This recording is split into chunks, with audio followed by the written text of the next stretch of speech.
कहानी की शुरुआत में हमें 255 ईसा पूर्व का वाकया दिखाया जाता है। उस वक्त चीन की सरजमी पर टोटल 7 बड़े साम्राज्य थे और पिछले 500 सालों से ये राज्य आपस में जंग लड़ रहे थे। ली शिन उस दौर का एक अनाथ बच्चा था। उन दिनों अनाथ बच्चों को पकड़कर गुलाम के तौर पर बेच दिया जाता था। शिन को भी एक बुजुर्ग शख्स को बेच दिया गया। वहाँ शिन अकेला नहीं था, उसकी ही उम्र का पियाओ नाम का एक और गुलाम वहाँ मौजूद था। खाना जुटाने के लिए उन्हें दिन रात जी तोड़ मेहनत करनी पड़ती थी। शिन एक दिन पियाओ से कहता है कि उसे इस गुलामी वाली लाइफ से छुटकारा चाहिए। पियाओ तब बताता है कि इस शापित जिंदगी से हमेशा के लिए आजाद होने का बस एक ही रास्ता है और वो है तलवारबाजी में माहिर होना। आजादी के जुनून में शिन और पियाओ जंगल में लकड़ियां चुनने के बहाने तलवारबाजी की प्रैक्टिस करने लगते हैं। पियाओ शिन को प्रपोज करता है कि वे कम से कम 10,000 बार प्रैक्टिस करेंगे ताकि वे बेस्ट वॉरियर बन सकें। वे सपना देखते हैं कि अगर वे तलवारबाजी में परफेक्ट हो गए तो न सिर्फ उन्हें आजादी मिलेगी बल्कि वे एक दिन साम्राज्य के ग्रेट जनरल यानी महान सेनापति भी बन सकेंगे। शिन को उस शानदार जनरल की याद आती है जिसे उसने एक बार रास्ते में देखा था। तब से शिन और पियाओ हर दिन कड़ी मेहनत करने लगते हैं। देखते ही देखते वे बड़े हो जाते हैं और उनकी तलवार चलाने की स्किल भी एकदम टॉप लेवल पर पहुंच जाती है। एक दिन जब वे प्रैक्टिस कर रहे होते हैं तभी वहां एक अजनबी आकर रुकता है जिसका नाम वेंजुन था।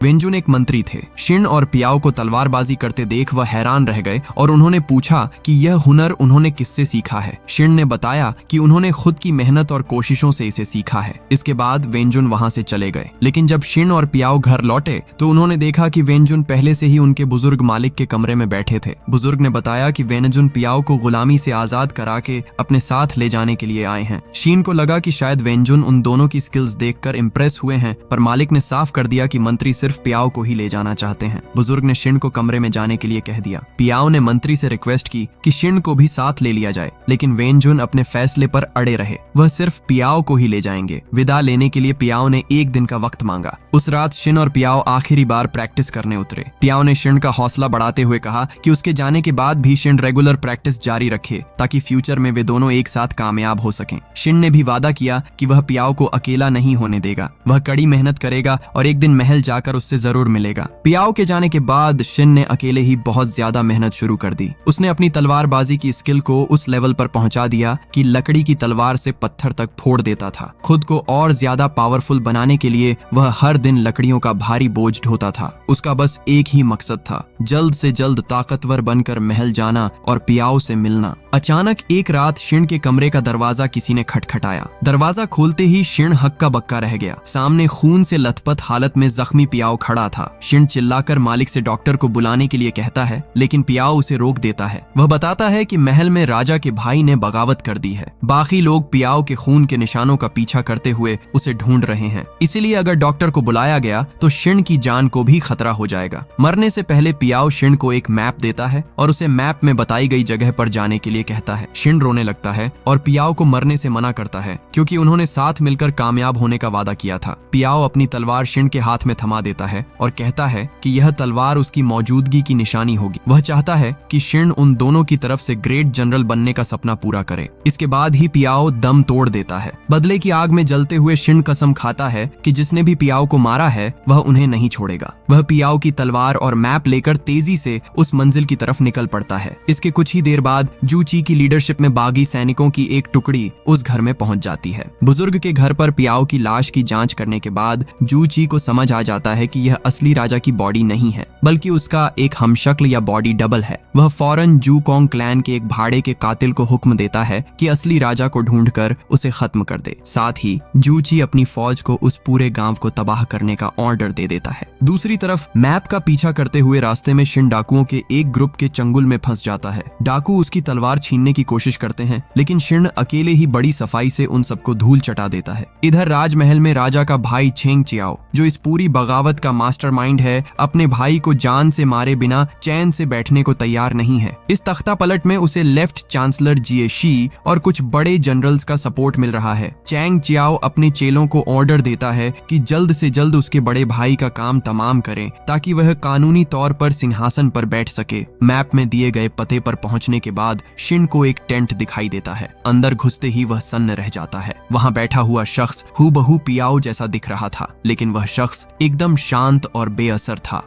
ठीक तभी जू कोंग क्लैन का वह कातिल टेंट पर हमला कर देता है। शिन को समझ आता है कि पियाओ जैसा दिखने वाला ये शख्स असल में खुद राजा येंग जेंग है। कातिल बताता है कि उसने पियाओ को मारकर सोचा था कि उसने राजा को मार दिया, पर बाद में उसे एहसास हुआ कि उसे धोखा दिया गया है। यह सच सुनने के बाद शिन फूट फूट कर रोने लगता है और उसे जबरदस्त गुस्सा आता है। उसे समझ आ जाता है कि पियाओ को महल में सिर्फ इसीलिए ले जाया गया था ताकि उसे राजा की जान बचाने के लिए एक बहुरूपिये की तरह इस्तेमाल किया जा सके। पियाओ इसलिए मारा गया क्योंकि बागियों ने उसे राजा समझने की गलती कर दी थी। शिन राजा पर झपट पड़ता है और उसे अपने दोस्त की मौत का जिम्मेदार ठहराता है, लेकिन उस वक्त उसका मेन गोल पियाओ के कातिल को खत्म करना बन जाता है। शिन उस कातिल पर हमला कर देता है। शुरुआत में वह तजुर्बेकार कातिल के सामने थोड़ा कमजोर पड़ता है, लेकिन उसकी जिद और दोस्त को खोने का गम उसे बेकाबू बना देता है। वह अपनी स्पेशल तकनीक का इस्तेमाल कर ऊंची छलांग लगाता है और कातिल पर तगड़ा वार करके उसे गिरा देता है। यह नजारा देख राजा जेंग को पियाओ की एक बात याद आती है। पियाओ ने कहा था कि वह अपने दोस्त शिन को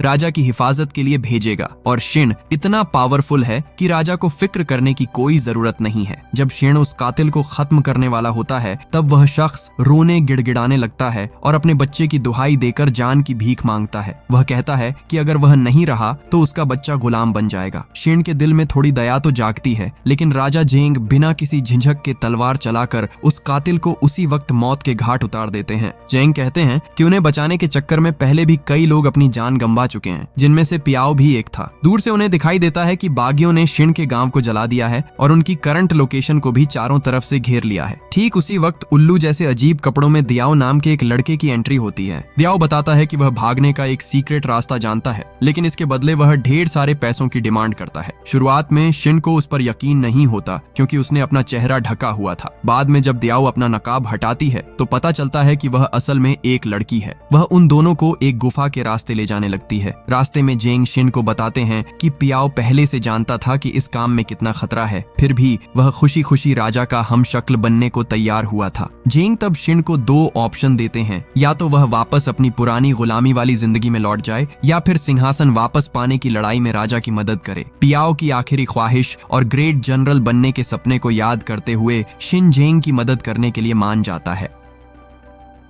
इधर राजमहल में जेंग के जिंदा होने की खबर सुनकर चेंग चियाओ गुस्से से पागल हो जाता है। उसकी टेंशन और बढ़ जाती है क्योंकि बाहर जेंग की मदद अभी भी वफादार जनरल वेंजुन कर रहे हैं। तभी अचानक वहां महान सेनापति वांग की पहुंच जाते हैं। सब यह देखकर दंग रह जाते हैं कि वांग की अपने साथ जनरल वेंजुन का कटा हुआ सिर लेकर आए हैं। चांसलर शीर्षी को शक होता है कि चेहरा इतना बिगड़ा हुआ है कि पता नहीं यह वाकई वेंजुन ही है या नहीं। वांग की जवाब देते हैं कि उनके साथ लड़ने पर दुश्मन के चेहरे का यही हाल होता है। सब हैरान थे कि आखिर इतना बड़ा जनरल बागियों का साथ क्यों दे रहा है। वांग की बताते हैं कि वेंजुन को मारने के बदले वह उनके इलाके पर अपना कब्जा चाहते हैं। चेंग चियाओ फौरन राजी हो जाता है। चांसलर जेशी उसे वार्न करते हैं, पर जिद और पावर के लालच में चेंग चियाओ वांग की पर भरोसा कर लेता है। दूसरी तरफ जेंग फैसला करते हैं कि वे पहाड़ी कबीलों के इलाके में एक गुप्त जगह पर वेंजुन से मिलेंगे। 400 साल पहले इस राज्य के पहाड़ी कबीलों के साथ अच्छे रिश्ते थे, पर अब वे जानी दुश्मन बन चुके हैं। दियाओ मान लेती है कि वह खुद भी एक पहाड़ी कबीले की मेंबर है। जब वे बांस के जंगलों से गुजर रहे थे तभी अचानक उन पर जहरीले तीरों से हमला होता है। वे बाल बाल बचते हैं। यह हमलावर मुता नाम का एक भाड़े का कातिल था जिसे जेंग को खत्म करने के लिए भेजा गया था। शिन तब तीरों के वार से बचते हुए आगे बढ़ता है। मुता अपनी कुल्हाड़ी और कपड़ों में लगे घूमने वाले धारलो हथियारों से शिन पर हमला करता है। शिन थोड़ा मुश्किल में पड़ता है पर हार नहीं मानता। उसके दिमाग में बस एक ही धुन सवार है, उसे ग्रेट जनरल बनना है। शिन पलटवार करता है और मुता को हराने ही वाला होता है कि तभी मुता एक जहरीला तीर छोड़ देता है। मुता हार तो जाता है, लेकिन शिन उस जहरीले तीर की चपेट में आकर बेहोश हो जाता है। कुछ देर बाद शिन एक कमरे में आंख खोलता है। जेंग उसे बताते हैं कि यह जगह 400 साल पहले पुराने राजा पहाड़ी कबीलों के साथ मीटिंग के लिए इस्तेमाल करते थे। शिन को पता चलता है कि दियाओ के इलाज की वजह से ही उसकी जान बच पाई है। दियाओ तब क्यूरियोसिटी में पूछती है कि जेंग के भाई ने बगावत क्यों की। जेंग एक लंबी सांस लेकर बताते हैं कि उनकी माँ अलग थीं। जैंग की माँ एक आम औरत थीं, जबकि उनके भाई की माँ शाही खानदान से ताल्लुक रखती थीं। इस वजह से एक आम औरत का बेटा राजा बने, यह बात उनके भाई को बर्दाश्त नहीं हुई। उनके पिता की मौत के वक्त जेंग की उम्र सिर्फ 13 साल थी, इसलिए टेम्परेरी तौर पर राजकाज की जिम्मेदारी राइट चांसलर लुबुई को दी गई थी। अब जब जेंग जवान हुए और लुबुई पड़ोसी राज्य के दौरे पर गए, तो इसी मौके का फायदा उठाकर उनके भाई चेंग चियाओ ने तख्ता पलट कर दिया। जेंग को शक है कि लुबुई ने जानबूझकर यह बगावत होने दी है। अब महल में जेंग का इकलौता भरोसा सेनापति वेनजुन थे, पर वे अब तक क्यों नहीं मिले, इसे लेकर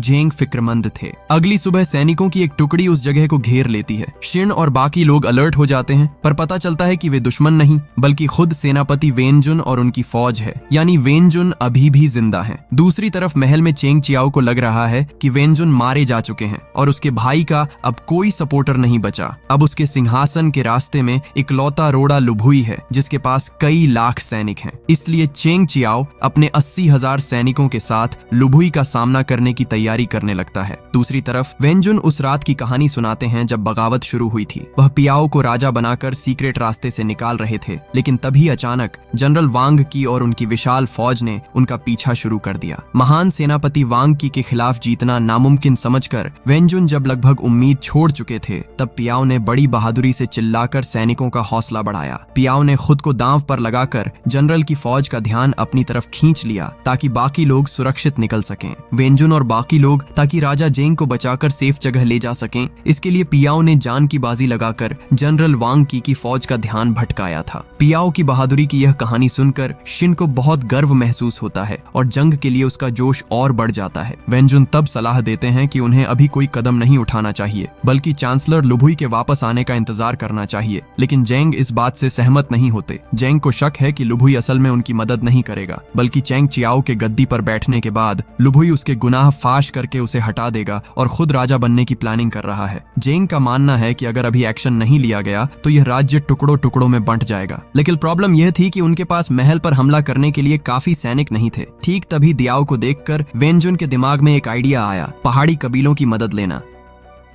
हालांकि 400 सालों से उनसे कोई कांटेक्ट नहीं था और यह काम बहुत ही रिस्की था, फिर भी कोई और रास्ता न होने पर जेंग राजी हो गए। वे सब मिलकर पहाड़ों की गहराई में उन कबीलों के राज्य की तरफ निकल पड़े। रास्ते के बीच में अचानक नकाबपोश पहाड़ी योद्धाओं की एक टोली ने उन्हें घेर लिया। दियाओ ने उनके आने का मकसद समझाने की कोशिश की, पर योद्धाओं ने उनकी बात अनसुनी कर दी और सबको बंदी बना लिया। उन्होंने कहा कि अब पहाड़ी राजा ही उनकी किस्मत का फैसला करेंगे। इसके बाद जेंग और उनके साथियों को पहाड़ों की चट्टानी घाटियों के पीछे बसे एक विशाल राज्य में ले जाया गया। वहां उनका सामना पहाड़ी कबीलों के राजा यांग दुआहे से हुआ। जेंग ने जब मदद मांगी तो दुआहे ने उन्हें 400 साल पहले हुई उस गद्दारी की याद दिलाई जब किन राजवंश ने पहाड़ियों के साथ धोखा किया था। जेंग ने अपने पूर्वजों की गलतियों के लिए माफी मांगी। उन्होंने हिम्मत के साथ कहा कि अगर पहाड़ी राजा आज उन्हें मार भी देते हैं, तब भी यह झगड़ा कभी खत्म नहीं होगा। जेंग के मुताबिक इस नफरत और लड़ाई की असली वजह लोगों के बीच का भेदभाव है, जिसे सिर्फ पहाड़ी कबीले ही नहीं बल्कि पूरे चीन के लोग लंबे समय से झेल रहे हैं। जेंग कहते हैं कि चीन फिलहाल कई छोटे छोटे राज्यों में बंटा हुआ है और वह इस पूरे चीन को एक करने का सपना देखते हैं ताकि सदियों से चली आ रही जंग खत्म हो सके। लेकिन इस सपने को पूरा करने के लिए सबसे पहले उन्हें अपना सिंहासन वापस पाना होगा। उन्होंने दुआहे को अपना दोस्त बनने का न्योता दिया और 100 सालों के फासले मिटाने का प्रपोजल रखा, लेकिन कबीले के बुजुर्ग इस बात के लिए राजी नहीं थे। ठीक तभी शिन फिल्मी अंदाज में अपनी रस्सियां खोलकर बाहर आ जाता है। वह दिलेरी से कहता है कि अगर उनके पूर्वजों ने कभी दोस्ती का हाथ बढ़ाया था, तो आज जब जेंग खुद वह मौका दे रहे हैं तो वे पीछे क्यों हट रहे हैं। सब कुछ गहराई से सोचने के बाद राजा दुआहे आखिरकार जेंग की मदद करने को तैयार हो गए। जब उन्होंने अपना नकाब हटाया तो पता चला कि दुआहे एक बहुत ही खूबसूरत महिला है। उन्होंने बताया कि वह अपनी 3000 सैनिकों की फौज के साथ जेंग की गद्दी वापस दिलाने की लड़ाई में शामिल होंगी। हालांकि उनके सामने सबसे बड़ी चुनौती चेंग चियाओ की 80,000 सैनिकों की विशाल सेना थी। तादाद में बहुत पीछे होने की वजह से सीधे हमले के बजाय उन्होंने दिमाग से काम लेने का फैसला किया।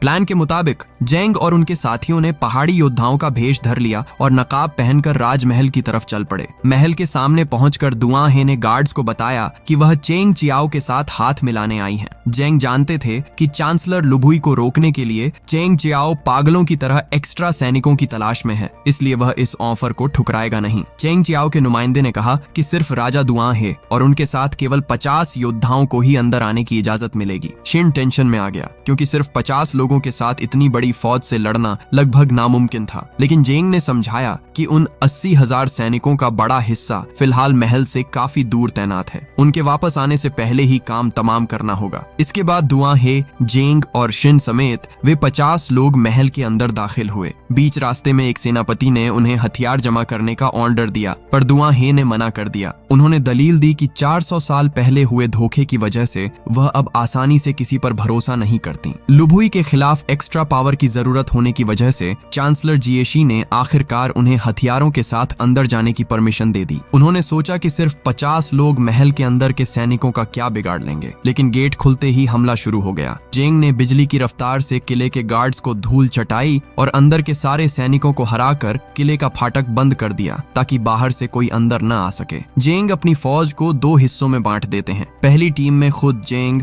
दुआन हे, वेंजुन और दूसरे लड़ाके थे। दूसरी टीम में शिन, दियाओ, बी और 10 पहाड़ी योद्धा थे। प्लान यह था कि जेंग की टीम मेन गेट से हमला करके दुश्मनों का ध्यान भटकाएगी, जबकि शिन और उसकी टीम गुप्त रास्ते से महल में घुसकर सीधे चेंग चियाओ को बंदी बनाएगी। महल के सामने जेंग की टीम को ऊपर से दुश्मनों ने घेर लिया। चांसलर जिएशी वेंजुन को जिंदा देखकर सन्न रह गए और समझ गए कि जनरल वांग की ने उनसे झूठ बोलकर धोखा दिया है। ऊपर से हो रही तीरों की बारिश में कुछ पहाड़ी योद्धा गिर जाते हैं। दूसरी तरफ सीक्रेट रास्ते में शीन के सामने जूची की फौज दीवार बनकर खड़ी हो जाती है, लेकिन राजा जेंग वहां नहीं है। यह कंफर्म होते ही जूची तेजी से बाहर की तरफ निकल जाता है। बाहर सैनिकों की तादाद कम देखकर वेंजुन पीछे हटने की सलाह देते हैं, पर जेंग अपनी बात पर अड़े रहते हैं। ठीक जब दुश्मन करीब आ जाते हैं तो जमीन पर गिरे हुए पहाड़ी योद्धा अचानक उठ खड़े होते हैं। वे असल में मरे नहीं थे, वे अचानक और खूंखार हमला शुरू कर देते हैं, जिससे जेंग और उनकी टीम आगे बढ़ जाती है। सीक्रेट रास्ते की सारी रुकावटें पार करके शिन और उसके साथी जब महल के मेन कमरे तक पहुंचने वाले होते हैं, तभी लांगकाई नाम का एक विशालकाय दानव उनका रास्ता रोक लेता है। पहाड़ी योद्धा लांगकाई को उलझाए रखते हैं और शिन मौका देखकर अपनी तलवार के वार से उसे खत्म कर देता है। आखिरकार वे महल के उस मेन कमरे में पहुंच जाते हैं जहां चेंग चियाओ अपने चेलों के साथ बैठा था। चेंग चियाओ के ऑर्डर पर जूची आगे आता है और पलक झपकते ही कुछ पहाड़ी योद्धाओं को मौत के घाट उतार देता है। बाहर मैदान में अपनी फौज को थका हुआ देखकर जेंग उनका हौसला बढ़ाते हैं। वह खुद तलवार लेकर लड़ रहे थे क्योंकि उन्हें यकीन था कि शिन अंदर कामयाब होकर ही रहेगा। जेंग का यह जोश देखकर सैनिक नई ताकत के साथ दुश्मनों पर टूट पड़ते हैं।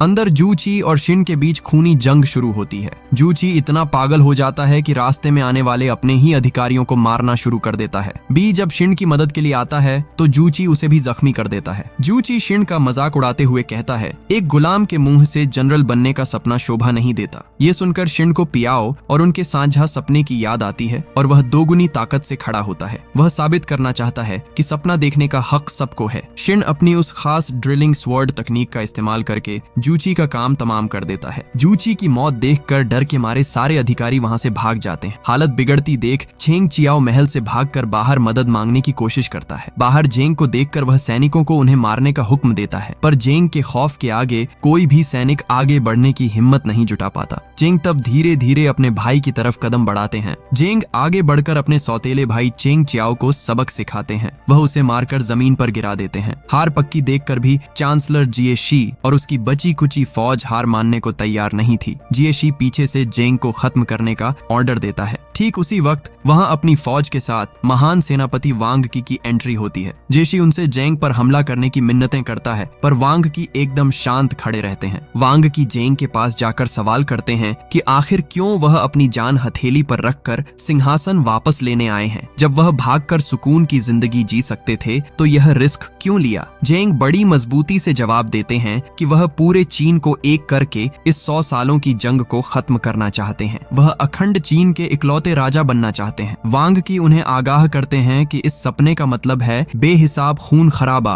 और इतिहास में एक बेरहम राजा के तौर पर दर्ज होना। जेंग कहते हैं कि वह हर अंजाम के लिए तैयार हैं। यह खूनी जंग शायद आज की पीढ़ी के लिए मुश्किल हो, पर यही अगले 500 सालों की शांति पक्की करेगी। जेंग के इस बड़े विजन और हिम्मत को देखकर वांग की इम्प्रेस हो जाते हैं और उनके आगे सिर झुकाते हैं। वह सभी सैनिकों को बगावत रोकने का हुक्म देते हैं। इससे चिढ़कर जेशी अपने आदमियों के साथ हमला करता है, पर वांग की अपनी तलवार के सिर्फ एक वार से 10 लोगों को एक साथ ढेर कर देते हैं। जब जिद्दी जिएशी फिर से हमला करने बढ़ता है तो शीन आगे बढ़कर उसे खत्म कर देता है। जनरल वांग की जब जाने लगते हैं तब शीन उन्हें बताता है कि वह भी एक दिन उन्हीं की तरह महान सेनापति बनना चाहता है। शीन का जज्बा देखकर वांग की खुश होते हैं और उसे राजा की मदद करने के लिए मोटिवेट करते हैं। शीन जेंग से वादा करता है कि वह हर जंग में उनके साथ लड़ेगा और अपनी बहादुरी से खुद को ग्रेट जनरल साबित करेगा ताकि पियाओ के साथ देखा हुआ उसका सपना पूरा हो सके। जेंग मुस्कुराते हुए शिन को अपना साथी मान लेते हैं। कुछ दिनों बाद वेनजुन को एक सीक्रेट सच पता चलता है। असल में उस रात जब जनरल वांग की उनका पीछा कर रहे थे तो उनका मकसद पियाओ को बचाना था। यहाँ तक कि उन्होंने जो नकली कटा हुआ सिर छेंग चियाओ को दिया था वह भी वेनजुन की फैमिली को बागियों से बचाने की एक चाल थी। यानी वांग की शुरू से ही पर्दे के पीछे से राजा की ही मदद कर रहे थे और ठीक यहीं पर यह कहानी खत्म हो जाती है।